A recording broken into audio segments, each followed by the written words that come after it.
Hey, back here with another hoodie, with another booty. So we're doing Spooky Scary Thursday, but it's gonna be released on a Thursday. So this is a pre-recorded video. I'm recording this on Sunday, but we're gonna watch this on a Thursday. But yeah, we're gonna be watching I don't know, like some spooky animations, short animations for like 27 minutes long, and yeah, let's get into it.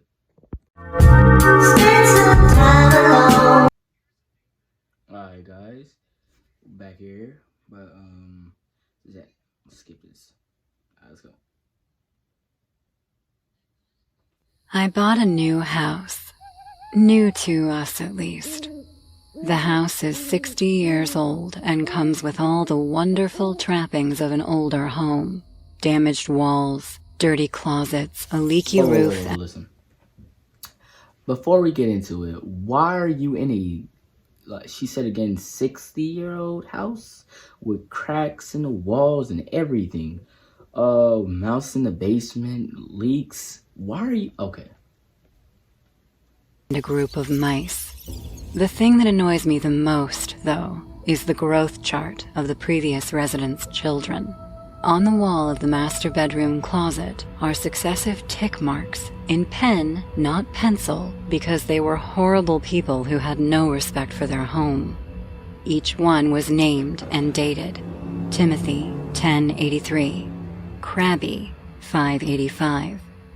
My husband entered and asked, "Still staring at that, huh?" "Kind of." He came close to examine the wall. Huh. I thought the previous owner only had 2 kids. Yeah, she did. So? Well, why are there 3 names? What do you mean? David walked over and pointed to a tick mark. It was one of the shortest ones, only a few feet off the ground, marked not with Timothy or Krabby, but the name Noah. I scanned the rest of the marks, but there was no other mark for Noah, just the one. Huh, that's weird. Maybe they had a child that died young.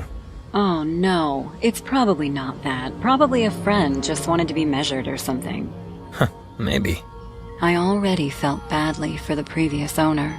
She was an older woman, or so we heard, and this house had been in foreclosure when we bought it. Had she lost a child, in addition to a home? Over the coming days, the tick marks weighed on my mind, not only because of the tragedy. David and I were in the midst of trying to conceive our first child, and the tick marks felt like a cruel mockery of how long it was taking. And so, every time I opened the closet to get dressed, my eyes shot down to that one tick mark, Noah. Sometimes I'd be depressed about not being pregnant. Can we paint the closet? Yeah, I guess. But, you know, it'd be better to do that in a few months when I'm off, or... Please, it's really bothering me. He sighed. Okay, sure. So, we picked up the paint, a beautiful blue color, like the color of the sky in the morning. The next day, after breakfast, I went back up to the bedroom and began emptying the closet. I was halfway through my rack when I saw it. A little bit of red cloth poked out from all the business grays and whites of my wardrobe. I pushed apart the hangers. What? On the rack hung a kid's outfit, a red shirt and denim overalls. It looked old, but not old in a worn way. Look, let me be honest. If this was me, bro, I would instantly left. Ain't no way. First there's a Noah written on the closet, and then you find it. It was crisp and clean, but the denim was faded, and the style of the shirt looked dated. "David?" I asked. He turned from his clothes, an old t-shirt hooked on his arm. What? "What's this?" Huh. I have no idea. Maybe the owners left it here? I'm pretty sure the closet was empty when we moved in. Maybe we missed it. I think I would have noticed it. Okay, well, either way, I'll just go throw it out. I tried to forget about it. We got busy painting the house. I waited a few days to put my clothes back. I didn't want them all to smell like paint. It was on Wednesday, and with clothes on my arm, I swung the door open and froze. There, at the end of the closet where the tick marks used to be, only one remained. Noah, 1079. The others were completely gone, painted over, but that one remained, as if it had bled right through the coats of paint. David! He was there in seconds. Are you okay? Carrie! The mark, it's still there. I guess I missed a spot. I'm sorry, I'll touch it up right now. We were in deep sleep that night when I woke up hearing a creaking noise. I glanced at my phone and saw it was 3:33 a.m.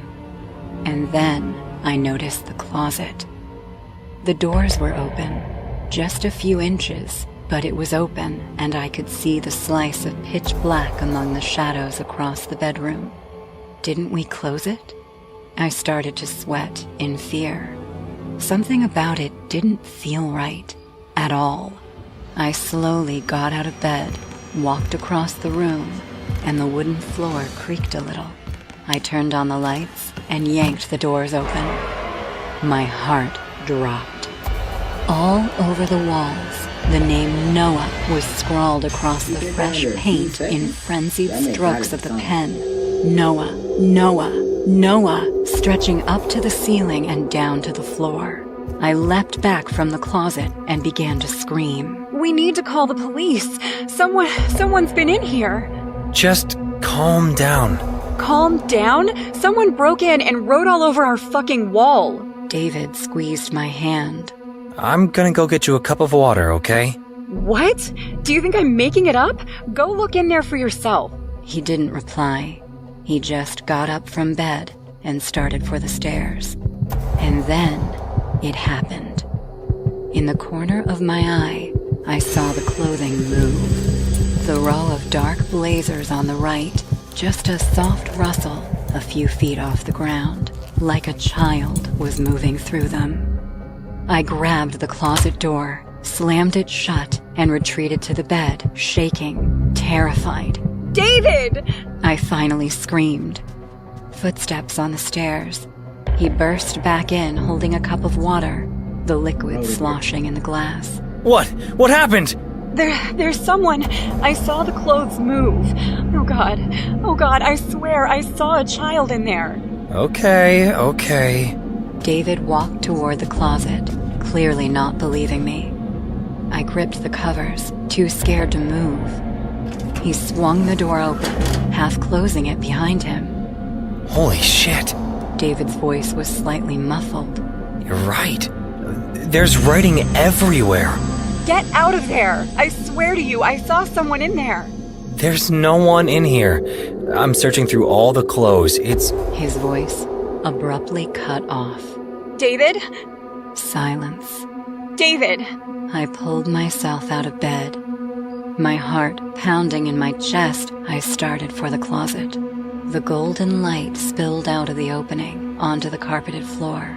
I stood in front of it, just a few feet from the opening. David? I whispered. Not silence this time. A soft giggle.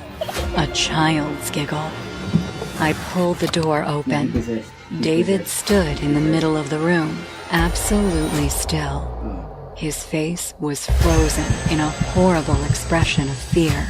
And down on the floor, oh God, the sight of it brought bile into my throat. Not a ghost child, not a dead body, a woman. She sat on the floor, nestled among our clothes, ragged gray hair tangled around her face, a wild look in her eyes, a pen in her hand. She opened her mouth, but instead of words, instead of speaking to us, she let out a high-pitched giggle, trying to sound like a child. Then she snapped around to us and stared at us with wild blue eyes. She whispered, "This is home, and you have taken it." David screamed, and we both came out of the closet, locking it behind us. The cops came after 15 minutes. They took that old woman into custody, and later she was identified as the previous family's housemaid. She and the owner had an illicit affair, the result of which was their son, Noah. But one day, the owner's wife found out the truth, and she killed the boy. The body was never found, though, and the maid lost her mind. She was sent to a mental institution to get looked after. The cops are hoping, once her condition betters, she'll be able to tell them herself what exactly happened with Noah. Ain't no way, bro. She had oh no. Let's get on to the next animation. Alright, this is the second animation. This all happened a few months ago when I met Veronica at a mutual friend's house party. We hit it off immediately as a beer pong team, so she gave me her Snapchat. Why is his voice Veronica? And we ping pong team. And we spent the next week exchanging videos. At first, it was casual, mostly memes and just videos of whatever we were doing at the time with goofy filters over it. Like, I sent Veronica a snap of me cooking breakfast and then slapped a psychedelic lens over my face that made me look like a hippie. After about a week, Veronica started sending me flirtier snaps. Nothing wild, just stuff like blowing me a kiss at the end of a video or using a heart emoji filter. I was vibing with that because Veronica was gorgeous. Dark hair, dark eyes, and slim. We'd probably exchanged 100 snaps before I saw the face in the background. I was laying on the couch playing Elden Ring when I received the snap. "Hey Troy, what do you think of my new earrings?" Veronica asked in a video. She was sitting at her kitchen table with some kind of pirate filter on. It added big fake gold earrings as well as an eye patch. Just as the snap was ending, I sat up. There was something in the background of the video in a shadowy way at the end of the kitchen. Let me see. The snap was gone before I had a chance to think to screenshot it. It was hard for me to tell exactly what it was in the background due to the bad lighting and the filter, but it looked like a face on the wall. The face was ugly, old, but hard to make out in detail because it was dark. It was a man, completely bald, with thick, hard features and eyes that seemed to look right through you. His mouth was clenched shut. I thought there might even have been a red streak on his chin. I decided to snap Veronica back ASAP. "Hey, did you recently install a creepy portrait in your kitchen?" I asked. "Creepy dude was mean mugging me in your snap." I added an LOL filter and sent the message. Veronica got back to me immediately. "Not sure what you're talking about, dudeski," she said while shooting a quick video tour of her kitchen. "You're weird, but luckily you're cute." I felt... Bro, if she call you broski, bro. Oh no, you can't get none. Ain't that a shame? Let me stop. The blood go cold in my veins. Veronica's snap showed me the wall where I thought I'd seen the portrait of the man. But instead of a painting, there was a window. "Hey, I'm being serious now, okay?" I snapped back. "I think a man might have been looking in through your kitchen window." Veronica looked nervous and a little angry in her reply. She didn't bother using any filters. "Troy, if you're messing with me, that's not okay. Don't try to scare me." This latest video had Veronica walking around the night sky clearly around her house. I also noticed a shadow outside in her yard. This time, I was fast enough to screenshot the end of the video, and I sent it back to Veronica. She sent me back a chat instead of a video. "Okay, I'm freaking out now a little," she wrote. "Can you come over?" I'd been hoping for an invitation for a while, but not like this. Before I could reply, I got a notification that she sent over a video. I opened it to see her clearly panicked Veronica rushing down her hallway. Troy, I saw somebody outside. They limped between the willow tree out front and went around the side of the house. I'm not sure, but there might have been 2 shadows out there. I chatted her back. Hey, here's my FaceTime. Give me a call and I'll stay online with you. She called a few moments later from her bedroom. The lights were out and I could see from the screen's glow that Veronica was crying. There's someone outside my room, she whispered. I heard them trying to open the window. Troy, please, I'm so scared. Okay, just hold tight. I'm going to...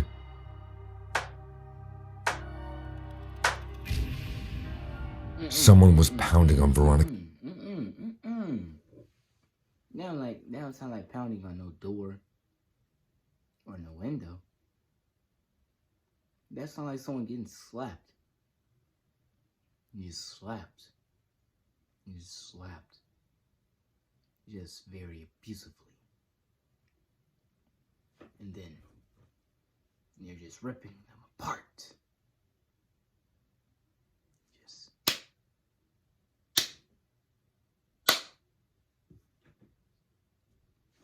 His front door, hitting it hard enough to rattle the window all the way in her bedroom.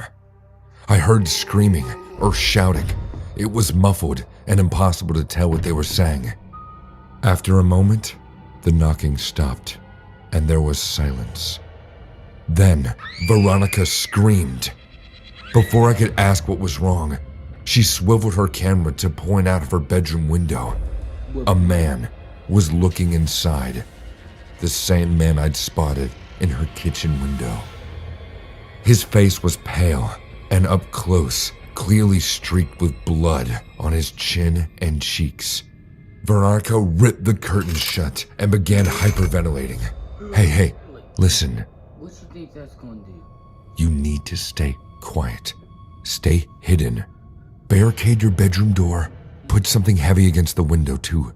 Then you need to hang up this call and... No, please, she whispered, breathing harder. Don't leave me. Just for a minute, I promised. You need to call 911. I'll call them too, to make sure we get through. Snap me your address and I'll be on your way over to you. Please hurry. Veronica hung up and I instantly got a notification in the chat. I was already on my way out of the door, sliding my boots on and my jacket. When I connected with 911, the dispatcher confirmed that they were already on the line with Veronica. Since she was talking to a professional, I sent her a quick Snapchat video instead of FaceTiming. Hey, I'm on my way. So are the police. You'll be okay, I said, climbing into my truck. The cops beat me to Veronica's house.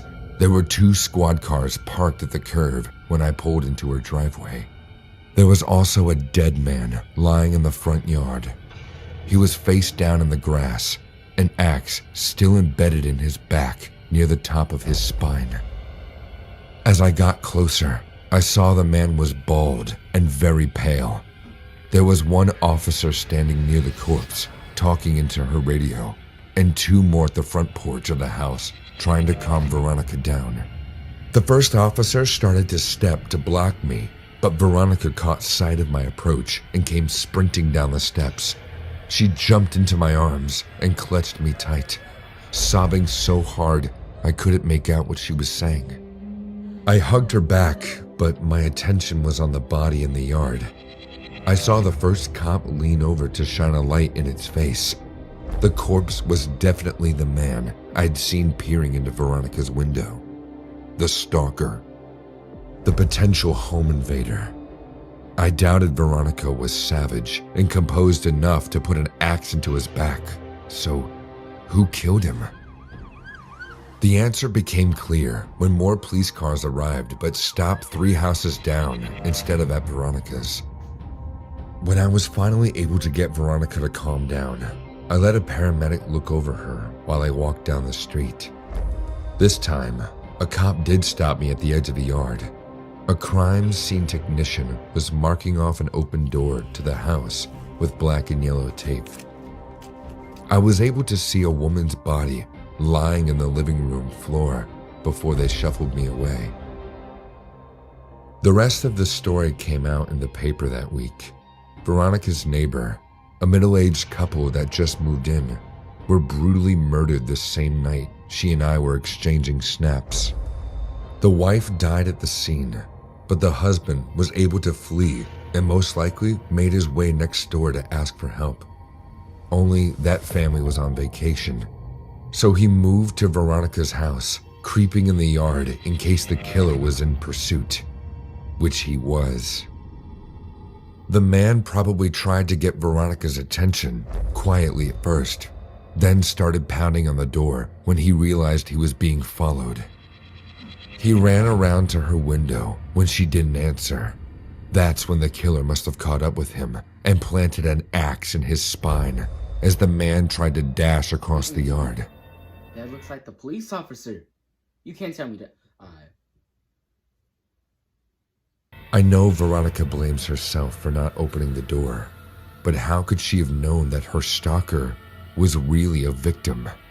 Besides, all that might have changed was the police finding 3 bodies instead of 2.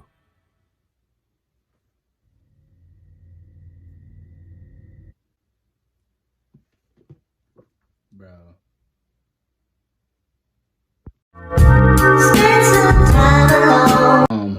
Hotel horror story. This happened to me when I was 19, and my brother Robert was 21. He took me to Arizona, and we had to stop at a gas station. We bought our snacks, and when we got out of there, he said he heard someone yell at him.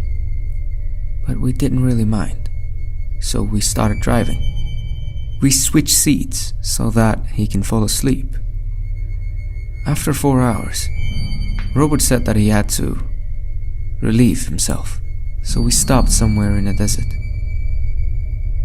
He went away to do his job, and I was playing with my Switch, until I heard the exact same yelling.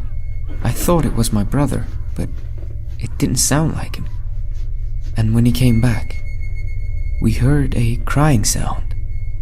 We were both shocked, so we just drove away. I want to ask y'all, when we got to the hotel, in this situation, what would y'all do? Since this is gonna be a preview, or whatever, technically live. Put in live chat. What would you do? In this situation? So, shoot, I don't even know what I would do. I would definitely be scared. I would just know that for a fact. I would definitely be scared. But let's get it. in Arizona. We went to a casino to play and eat. When we got back, there was a scratch in his truck. We were wondering who would do this, but since it was late, we just went to our rooms to sleep. The next day, my brother woke me up and said that it was time to go because we will be late to our next stop. I said okay, and we went our way. While driving, I also had to relieve myself, so I got out and was walking to a secluded area. When I got there, I saw a tall guy just staring at me. He had a big smile across his face. I ran and was scared. I hopped back inside the truck and I told him to drive. He was asking me what happened and I just told him about the man, and we decided to go to another hotel to sleep. While sleeping, around 3 in the morning, I woke up and I saw something in the closet. I was scared to look, but I took out a bat from my bag and walked up to the closet and heard screams inside of it. I woke my brother and we got our bags to leave. When we were halfway to our destination, I turned on the news and heard that there was an incident in the hotel that we were in. In the same room that we were in, a man and a woman had been murdered. We decided to go back, so we did. My brother asked the man what had happened, and he said that a tall man went inside the room 207 by climbing with his bare hands. And 3 hours later, 2 guys ran out, and before he said anything else, I told him what happened to us. He said after we left, a couple went inside the same room, and 30 minutes later, there was a big splat of blood on the window. So that's why he called the cops, but the man was nowhere to be found.